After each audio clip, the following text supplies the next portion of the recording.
Добре, може. А от ваша гледна точка, кажете, пък ще ви задам и още един тогава въпрос. Първо трябва да са доволни учениците, според мен. Това е най-важното. Родителите, може би учениците, че трябва да са най-доволни. Както и колегите да се чувстват спокойни, да могат да работят. Добре. Към вас тогава. Какви са най-големите предизвикателства пред преподавателите, професионалната подготовка в адаптирането на ново образователни технологии и тенденции и изобщо свързани с всичко ново, което ще се случи в следващите 2 години по програма образование и с новия списък на професии? Много добър въпрос, благодаря.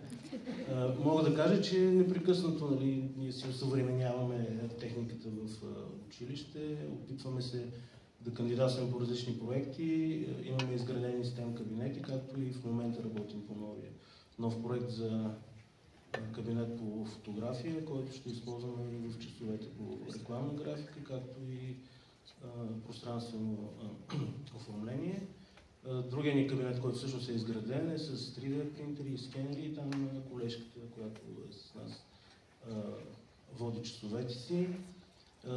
Организираме конкурса за плакат, който всъщност вече се изпълнява през платформата на нашия сайт, който също е важна част от нашия учебен процес, да кажем, защото там има много информация за целия процес, за събитията, за много конкурси, в които участваме, както и за този специален конкурс, който е организиран за всички художествени училища, в които има специалност рекламна графика или графичен дизайн и които са под шапката на Министерството на културата.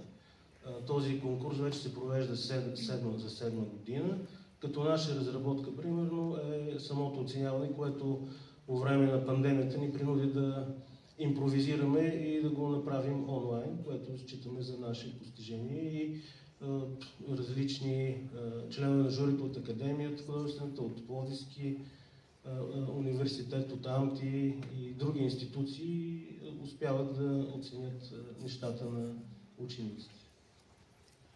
Добре, благодаря ви и към госпожа Шоша.